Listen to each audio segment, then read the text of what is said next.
Olá, bem-vindos a mais uma exploração profunda aqui no The Deep Dive. Hoje, a gente tem um material, olha, bem denso e provocador pela frente. Ele vem de análises, de transcrições de um debate que foi, assim, intelectualmente bem quente, né? Com figuras como Sam Harris e Jordan Peterson. E o ponto de partida é uma pergunta que mexe com umas estruturas bem profundas, sabe? A ideia do inferno. Especificamente o inferno cristão, aquele mais dogmático. Será que ele foi, de alguma forma, um mal necessário? Tipo uma ferramenta que, mesmo baseada no medo, talvez tenha sido útil para moldar a sociedade?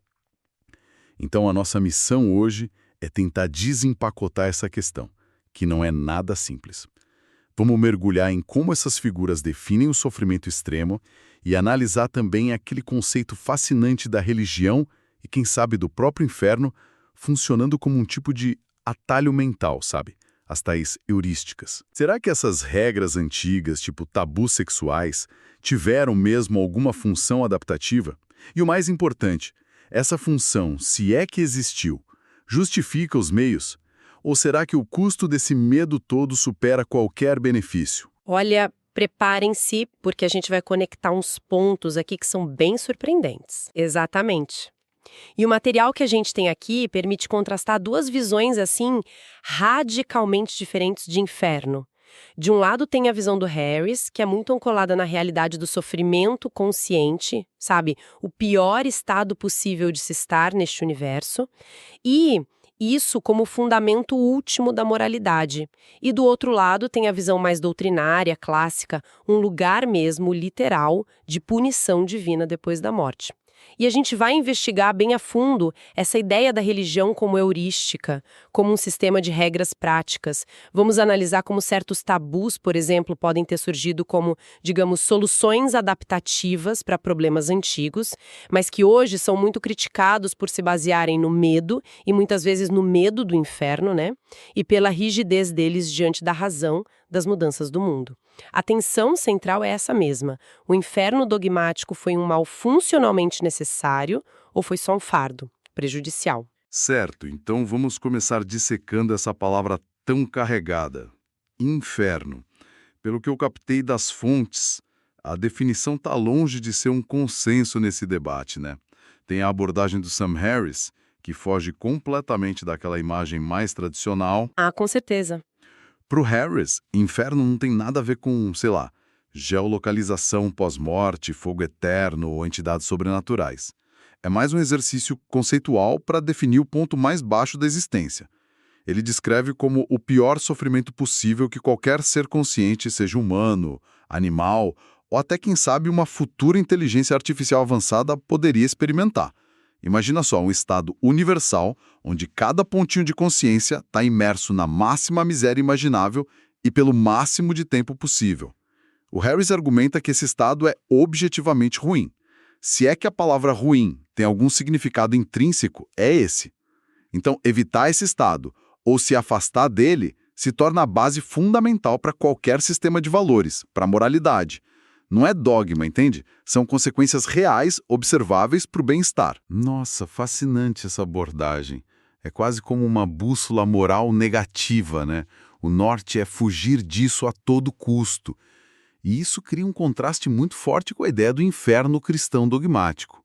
Aquela que permeia séculos de doutrina, de arte, e que também aparece nas discussões que a gente analisou. Exatamente. A visão dogmática, conforme está descrita nas fontes, é a crença num lugar ou estado específico de punição divina depois da morte, reservado aos pecadores, né? Frequentemente simbolizado por imagens como o lago de fogo. É uma consequência de transgredir regras divinas específicas. E o Harris critica essa concepção de forma assim bem veemente. A preocupação central dele é o impacto real, agora presente, dessa crença na vida das pessoas. Ele argumenta que muitos desperdiçam suas vidas ou, pelo menos, gastam uma energia mental e emocional enorme temendo essa punição sobrenatural. É um medo, segundo ele, baseado puramente em doutrinos antiga, sem evidência racional, sem conexão clara com o bem-estar e o sofrimento que a gente pode observar aqui e agora. O custo psicológico desse medo é real, mesmo que a ameaça seja, na visão dele, ilusória. E é bem aqui que aquela analogia dos Simpsons, que foi mencionada numa das análises, se encaixa perfeitamente, não é mesmo? O Homer comprando a pedra que espanta tigres. Como não tem tigres em Springfield, ele conclui que a pedra funciona, que é uma maravilha. É uma imagem muito forte para o argumento do Harris. A gente gasta recursos preciosos, tempo, emoção, foco, para se proteger de uma ameaça dogmática, os tigres ou o inferno literal, que talvez nunca apareça. Enquanto isso, o inferno real do Harris, o sofrimento que a gente pode tocar, a miséria evitável, a crueldade humana, está bem aqui, exigindo nossa atenção, nossa ação. Como Bertrand Russell também disse, e foi citado numa fonte, o medo é uma emoção que paralisa. E o fundamento da religião, para ele, seria esse medo do desconhecido, do castigo. O custo de viver sob essa sombra pode ser imenso, né? Exatamente. A analogia captura bem a essência da crítica do Harris ao custo-benefício desse medo dogmático. E é interessante notar que no debate o Jordan Peterson tenta construir uma ponte, sabe? Ele sugere que a descrição do Harris desse sofrimento máximo, mesmo sendo secular, na verdade, ecoa arquétipos universais de inferno que as religiões capturaram simbolicamente ao longo da história. Ele meio que vê a descrição do Harris como uma manifestação moderna de uma verdade psicológica profunda que as narrativas míticas já conheciam. Entendo a tentativa de conectar, mas a diferença fundamental ainda parece enorme, não? Ela continua sendo crucial. Mesmo que o Peterson veja um eco arquetípico ali, a natureza do que está sendo descrito é diferente. O Harris insiste em falar de sofrimento, de dor, de malevolência reais, que existem empiricamente neste universo. Coisas que podem ser estudadas, compreendidas e, idealmente, mitigadas pela razão, pela ciência, pela cooperação. Já a visão dogmática, por outro lado, foca em um castigo sobrenatural administrado por uma entidade divina, baseado na adesão a um conjunto específico de crenças e regras reveladas, e aí a gente volta para a nossa questão central. Essa crença dogmática, essa ameaça do inferno pós-morte, mesmo sendo potencialmente real para críticos como o Harris, será que ela funcionou historicamente como um mal necessário? Um mecanismo de controle social que, apesar de ser baseado no medo e talvez na falsidade, do ponto de vista crítico, trouxe algum tipo de ordem ou benefício para o coletivo? Essa pergunta nos leva direto para o segundo grande tema das fontes, a ideia da religião e suas regras funcionando como heurísticas. É aqui que a coisa fica realmente interessante e talvez mais complexa, né? Como que essa perspectiva ajuda a gente a entender a possível função ou disfunção do medo do inferno? Essa lente da heurística é introduzida no debate pelo moderador, o Bret Weinstein. A ideia básica é que as narrativas, os dogmas, as regras religiosas, tudo isso pode ser entendido como simplificações, como atalhos mentais ou regras práticas. Elas ajudariam as pessoas a tomar decisões complexas, especialmente na era social e moral, sem precisar entender toda a cadeia causal ou a lógica profunda por trás da regra. Pense em regras de bolso para navegar interações sociais, higiene ou até mesmo acasalamento, sabe? E o exemplo que parece ter gerado mais faísca na discussão foi o da masturbação, certo? Aquela regra implícita ou explícita em algumas tradições. Não faça isso, Deus está vendo. Como que isso se encaixa nesse modelo de heurística? Exato, esse exemplo foi bem central. O Peterson propõe uma hipótese para essa regra funcionar como uma adaptação evolutiva vista por essa lente de heurística. Ele sugere que, lá em contextos ancestrais, talvez em pequenas tribos, uma regra como essa, Deus não aprova masturbação, se ela fosse eficaz em reduzir a prática, poderia ter tido um efeito secundário benéfico para o grupo. A lógica seria mais ou menos assim: menos autossatisfação poderia impulsionar os indivíduos, principalmente os homens jovens, a buscar parceiros sexuais reais mais cedo, com mais vigor. Isso, por sua vez, poderia aumentar as taxas de reprodução e garantir a manutenção de uma população jovem, forte, o que era essencial para a sobrevivência do grupo, para trabalho, defesa, etc. A regra, então, seria uma heurística, uma história simples, Deus não quer, que promove um comportamento que pode ser vantajoso para a coletividade, sem que ninguém precise entender de biologia evolutiva ou dinâmica populacional. E o medo da desaprovação divina, talvez culminando no medo do inferno, seria o motor dessa heurística. Ok, a hipótese é intrigante, pensando do ponto de vista evolutivo, mas aí vem a crítica demolidora do Harris, que questiona não só a validade disso hoje, mas a própria estrutura desse tipo de regra. Sim, a crítica do Harris, como as fontes mostram, ataca em duas frentes principais, e elas são fundamentais para a gente avaliar essa ideia de mal necessário. Primeiro, ele argumenta que essas heurísticas religiosas, mesmo quando elas produzem o comportamento desejado, como menos masturbação ou mais higiene, elas não funcionam pelas razões certas. As pessoas não seguem a regra porque entendem as consequências reais no mundo, seja a dinâmica reprodutiva, a importância da higiene para evitar doença, ou a necessidade de coesão social. Elas seguem por medo da punição divina, por obediência a uma autoridade sobrenatural. Um mecanismo é o medo, frequentemente o medo final do inferno, e não a compreensão racional. Esse é o atalho mental poderoso que ele critica. Poderoso sim, mas cego. Entendi. É como obedecer a um sinal de trânsito só por medo da multa, sem entender que ele existe para evitar acidentes, para organizar o fluxo. A obediência está lá, mas falta a compreensão do porquê, né? Exatamente. E a segunda frente da crítica do Harris é que essas heurísticas são incrivelmente resistentes à atualização. O que talvez, hipoteticamente, fizesse algum sentido adaptativo numa pequena tribo nômade no deserto há milhares de anos, como maximizar a reprodução a qualquer custo, pode ser totalmente disfuncional ou até prejudicial hoje. Num mundo com quase 8 bilhões de pessoas, preocupações com superpopulação, acesso instantâneo a informações e contextos totalmente diferentes, como a pornografia online que muda todo o debate sobre sexualidade, o Harris defende que a busca honesta pela verdade e pelo bem-estar, usando as ferramentas da razão, da ciência, da empatia, oferece um guia muito mais flexível, adaptável e, no fim das contas, mais ético do que regras rígidas baseadas no medo de consequências sobrenaturais. Isso me lembra outro exemplo rápido que foi citado nas fontes, aquele de enterrar as fezes no acampamento, uma regra que está lá no Antigo Testamento. A razão sanitária é óbvia para a gente hoje. Evitar doenças transmitidas por contato, por vetores, não atrair animais selvagens, mas a justificativa religiosa dada seria algo como porque Deus anda no meio do teu arraial, portanto será o teu arraial santo. De novo, a heurística, mantenha limpo porque Deus está aqui, funciona para produzir o resultado desejado, higiene, mas pela razão errada, o medo ou a reverência divina, e não a compreensão da biologia ou a ecologia. Perfeito! Esse exemplo ilustra muito bem a mecânica da heurística religiosa e a crítica do Harris sobre operar pela razão errada. E essa discussão toda leva a gente a um ponto crítico que foi levantado nas análises. Será que essa visão da religião como um conjunto de heurísticas, mesmo que problemáticas, não é ainda assim uma interpretação talvez um pouco benevolente demais?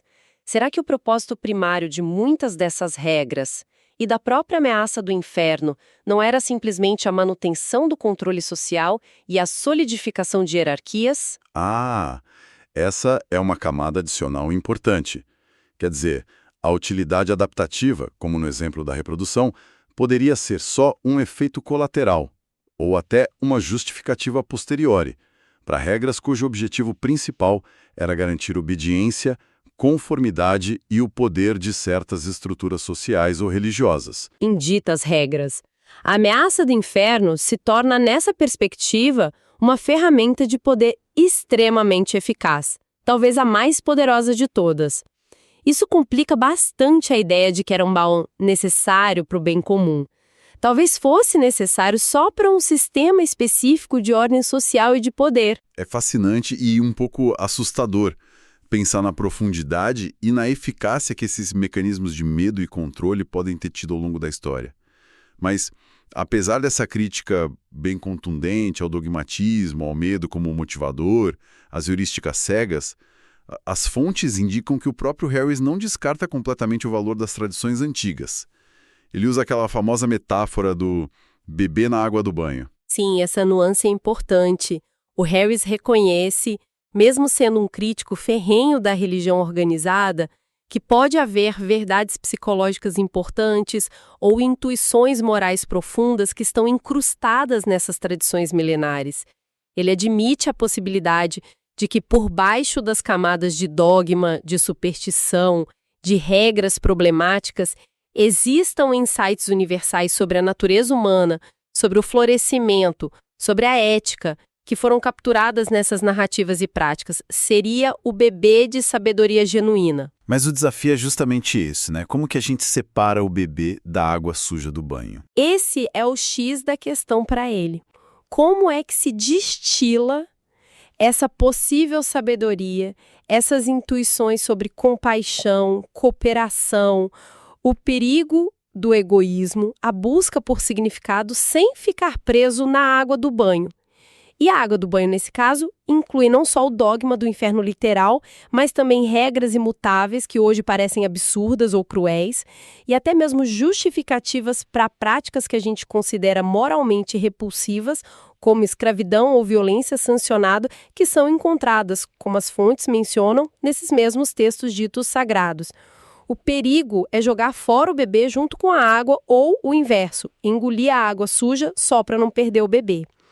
Para o Harris, as ferramentas da razão, da ciência e da filosofia ética moderna são as pinças que a gente precisa para tentar fazer essa separação delicada. Então, onde que isso tudo nos deixa?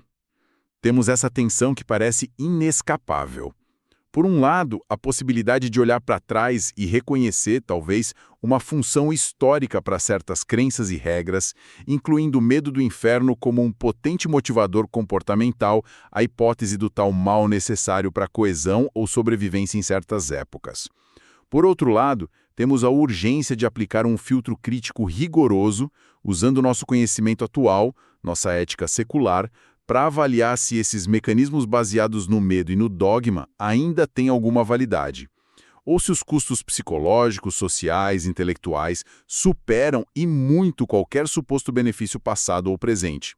Questionar se o que era talvez necessário ontem não se tornou simplesmente mal hoje. Uau, que percurso! Exploramos hoje visões bem diferentes sobre o inferno, hein? Desde o conceito do Harris do sofrimento máximo real e evitável, que ele propõe como base para a moralidade, até a imagem dogmática da punição divina pós-morte, com toda aquela carga de medo que ela carrega. E a gente mergulhou fundo nessa ideia da religião como um sistema de heurísticas, né? Atalhos mentais que podem ter tido funções adaptativas, mas que, segundo a crítica, operam por medo, muitas vezes o medo do inferno, se baseiam em razões erradas e resistem, teimosamente, à atualização racional. A análise do material realmente sublinha a dificuldade imensa que a gente enfrenta ao lidar com tradições antigas. Como reconhecer e talvez preservar possíveis intuições morais valiosas, o tal bebê, que podem estar ali, sem endossar ou perpetuar os dogmas problemáticos, as regras imutáveis e os elementos prejudiciais que formam a água do banho. A crítica central que ecoa das fontes é que essa dependência de regras baseadas no medo de uma punição sobrenatural, como o inferno, acaba por obscurecer a compreensão racional das consequências reais das nossas ações e impede uma adaptação ética, inteligente aos desafios complexos do nosso mundo contemporâneo. Isso nos força a questionar seriamente se o mal necessário do medo infernal não acaba sendo, no fim das contas, predominantemente mal. E assim a gente se encerra com uma provocação para quem nos acompanha a refletir um pouco. Se a gente admitir que certas intuições são cruciais para uma vida ética, significativa, por exemplo, que devemos minimizar o sofrimento desnecessário, buscar a verdade, cultivar a compaixão, será que a estrutura que a gente usa para justificar e motivar essas intuições faz toda a diferença? Ou seja, o enquadramento, seja ele baseado na ciência, na razão, na filosofia secular, ou em narrativas religiosas, mitos e na ameaça explícita ou implícita do inferno, será que isso altera fundamentalmente o poder ou a utilidade dessas intuições para guiar o comportamento humano de forma eficaz e benéfica hoje? A gente ainda precisa do mal, do medo dogmático, para nos impulsionar em direção ao bem, ou podemos encontrar motivações mais racionais, mais transparentes e atualizáveis? Fica a reflexão. Até a nossa próxima análise profunda.